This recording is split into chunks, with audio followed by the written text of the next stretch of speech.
Tradisi Hari Raya Idul Fitri menjadi momen yang begitu ditunggu setiap Muslim termasuk di Indonesia.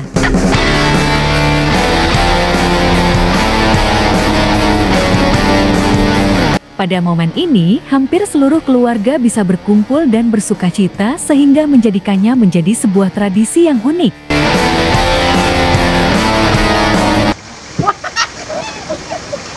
Terkadang gengsi menjadi urusan belakang, yang penting bisa ngumpul bersama keluarga meski harus naik kendaraan dengan bak terbuka.